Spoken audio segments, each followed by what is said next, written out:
Royal മോഡ ക്ലോത്തിങ്സിന്റെ next പ്രൊഡക്റ്റിലേക്ക് എല്ലാവർക്കും സ്വാഗതം. നമ്മൾ ഇന്ന് കാണിക്കുന്നത് നമ്മൾ ഓൾറെഡി ചെയ്തിട്ടുള്ള ഒരു മെറ്റീരിയൽ ആണ്. അപ്പൊ അത് സോൾ ഔട്ട് ആയിട്ട് അടുത്ത മെറ്റീരിയലില് പ്രൊഡക്ഷൻ ചെയ്ത് വെച്ചിട്ടുള്ളതാണ്. ഇത് വരുന്നത് നമ്മുടെ കോട്ടണില്, തിക്കായിട്ടുള്ള കോട്ടണില് ഒരു ബ്ലൂ കളർ പ്രിന്റ് ആണ് പോയിട്ടുള്ളത്. നമ്മളിത് മുൻപ് ഒരു വൈൻ റെഡ് കളറിലാണ് ചെയ്തിട്ടുണ്ടായിരുന്നത്. അത്യാവശ്യം എല്ലാവർക്കും ഇഷ്ടപ്പെട്ടുള്ള ഒരു മോഡലായിരുന്നു. ഇത് വരുന്നത് ഒരു ഫ്രോക്ക് നൈറ്റി ആണ്.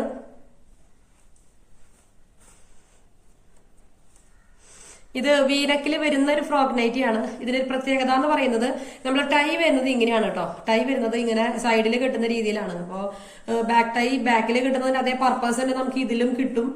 പിന്നെ ഇതൊരു മോഡലിന്റെ ഒരു ഭാഗമായിട്ട് ചെയ്തിട്ടുള്ളതാണ്.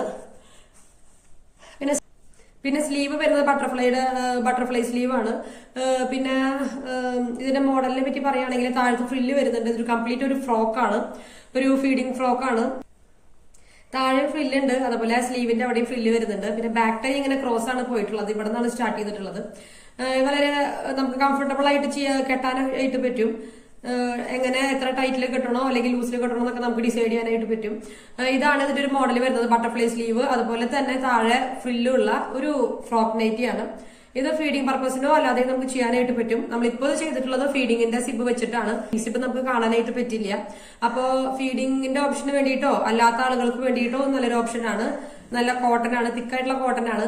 പിന്നെ ഫസ്റ്റ് വാഷ് നമ്മള് കോട്ടൺ എന്നുള്ള സംഭവം മെറ്റീരിയൽ നമ്മള് ഫസ്റ്റ് വാഷ് എപ്പോഴും കളർ ഗാർഡ് യൂസ് ചെയ്തിട്ട്, പ്രത്യേകിച്ച് ഡാർക്ക് കളറുകൾ കളർ ഗാർഡ് യൂസ് ചെയ്തിട്ട് വാഷ് ചെയ്യായിരിക്കും നല്ലത്. കാരണം എക്സസ് ആയിട്ടുള്ള ഡൈയുടെ കളർ ഫസ്റ്റ് ഒരു സെക്കൻഡ് വാഷിൽ ചിലപ്പോ കുറച്ച് പോയേക്കാം. അപ്പം ഫസ്റ്റ് വാഷ് നമ്മൾ സെപ്പറേറ്റ് വാഷ് ചെയ്യാണ് നല്ലത്.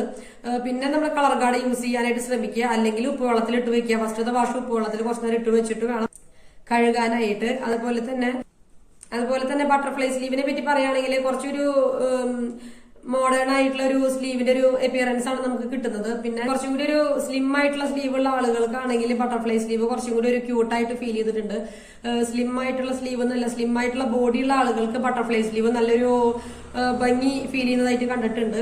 അതുപോലെ തന്നെ കുറച്ച് തടിയുള്ളവര് സ്ലീവ് എക്സ്പോസ് ചെയ്യുന്ന ഡ്രസ്സുകൾ ഇടുമ്പോൾ ഉള്ള പ്രശ്നം എന്ന് പറയുന്നത് വേറൊന്നുമില്ല, എല്ലാതും അവരവരുടെ പേഴ്സണൽ ആയിട്ടുള്ള ഇഷ്ടം തന്നെയാണ്.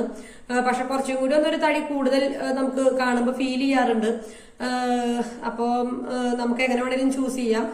ബട്ടർഫ്ലൈ സ്ലീവ് വളരെ ബ്യൂട്ടിഫുൾ ആൻഡ് സ്റ്റൈലിഷ് ആയിട്ടുള്ളൊരു മോഡലാണ്.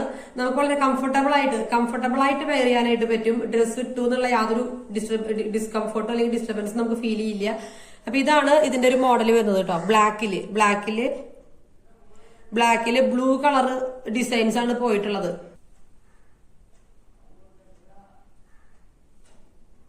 $349 ആണ് ഇതിന്റെ പ്രൈസ് വരുന്നത്.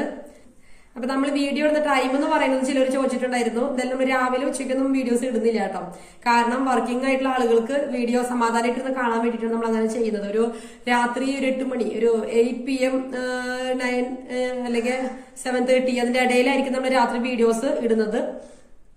ഓൾമോസ്റ്റ് എല്ലാ ഡേയും വീഡിയോസ് ഉണ്ടാവാനായിട്ട് സാധ്യതയുണ്ട്. അപ്പൊ നിങ്ങൾ വീഡിയോസിന്റെ നോട്ടിഫിക്കേഷൻ വന്നില്ലെങ്കിൽ നമ്മുടെ ചാനലിൽ കയറി നോക്കുക. കോട്ടൺ ആണ് ഇത്. അത്യാവശ്യം നല്ല തിക്കായിട്ടുള്ള കോട്ടൺ ആണ്. പിന്നെ നമ്മളൊരു പുതിയ പ്രൊഡക്റ്റിനെ പറ്റിയിട്ട് എൻക്വയറി ചോദിച്ചിട്ടുണ്ടായിരുന്നു. അതായത് ഇതിന്റെ അടിയിലിടുന്ന ഫ്രോക്ക് മെറ്റീരിയൽ താഴെ ഇടുന്ന പാൻസ് ബോട്ടം ലൂസ് ആയിട്ടുള്ള ഒരു മുട്ടിന് വരയ്ക്കുള്ള അല്ലെങ്കിൽ മുട്ടിന് തൊട്ട് താഴത്തേക്കുള്ള ബോട്ടം നമുക്ക് ആവശ്യമുണ്ടോ എന്ന് ചോദിച്ചിട്ട് ഞാനൊരു കാര്യം ചോദിച്ചിട്ടുണ്ടായിരുന്നു. അത് എത്ര ബഡ്ജറ്റിനാണ് ചെയ്യേണ്ടത്? ബഡ്ജറ്റ് എന്ന് പറയുമ്പോൾ അതിന് വേണ്ടിയിട്ടുള്ള മെറ്റീരിയൽസ് ആണ് നമുക്ക് യൂസ് ചെയ്യാനായിട്ട് പറ്റുള്ളൂ. നമ്മൾ ബഡ്ജറ്റ് കൂടുന്തോറും നമ്മുടെ മെറ്റീരിയലിന്റെ ക്വാളിറ്റി അല്ലെങ്കിൽ മെറ്റീരിയലിന്റെ പ്രൈസ് തന്നെയാണ് എപ്പോഴും കൂടുന്നത്. ബഡ്ജറ്റിലാണ് നിങ്ങൾക്ക് നമ്മുടെ ഫ്രോക്ക് നൈറ്റിയുടെ ബോട്ടം മാർക്കറ്റിൽ അവൈലബിൾ ആണോ എന്ന് ചോദിച്ചാൽ എനിക്ക് അറിയില്ല, ഇല്ല എന്നാണ് തോന്നുന്നത്. അണ്ടർ സ്കേർട്ട് താഴെ ഇടുമ്പോൾ അത്ര കംഫർട്ടബിൾ ആയിരിക്കും. അതുപോലെ ഫുൾ ആയിട്ടുള്ള പാന്റ് ഇടുകയാണെങ്കിലും മറ്റേ ഇതിന്റെ ഭംഗി കിട്ടില്ലല്ലോ, ഫ്രോക്ക് നൈറ്റിയുടെ ഭംഗി കിട്ടില്ലല്ലോ. അപ്പോ ഏത് ബഡ്ജറ്റ് ബോട്ടം നമ്മൾ ചെയ്യാനായിട്ട് പോകുന്നത് ലൂസ് ബോട്ടംസ് 2 കളറിൽ, അതായത് ഡാർക്ക് ഷെയ്ഡിൽ എല്ലാത്തിനും ഇടാൻ പറ്റുന്ന ഒരു കളറും ലൈറ്റ് ഷെയ്ഡ്സിലെല്ലാം ഇടാൻ പറ്റുന്ന ഒരു കളറും നമ്മൾ ചെയ്യുന്നുണ്ട്. അത് അധികം വൈകാതെ തന്നെ പ്രൊഡക്ഷൻ കൊടുത്തിട്ട് അധികം വൈകാതെ തന്നെ ലോഞ്ച് ആവും. അപ്പോൾ അതിനെ പറ്റിയുള്ള അഭിപ്രായം നിങ്ങളൊന്ന് കമന്റ് ചെയ്യണേ. അതുപോലെ തന്നെ 299 ഫ്രോക്ക് നൈറ്റീസ് വേണമെന്നുണ്ടെങ്കിലും നിങ്ങൾ വീഡിയോക്ക് താഴെ കമന്റ് ചെയ്യണം. 299 ഫീഡിംഗ് ഫ്രോക്ക് അല്ലെങ്കിൽ നോർമൽ ഫ്രോക്ക് നൈറ്റികൾ അല്ലെങ്കിൽ ഫുൾ ലെങ്ത് നൈറ്റി ഏതാണ് വേണ്ടതെന്നുണ്ടെങ്കിൽ നിങ്ങൾ കമന്റ് ചെയ്യണം കേട്ടോ. അപ്പൊ അതിന് വേണ്ടിയുള്ള മെറ്റീരിയൽ നമുക്ക് എടുക്കാനായിട്ടാണ്. അപ്പൊ അടുത്ത പ്രൊഡക്റ്റുമായിട്ട് വീണ്ടും കാണാം. അതുവരേക്കും ബൈ.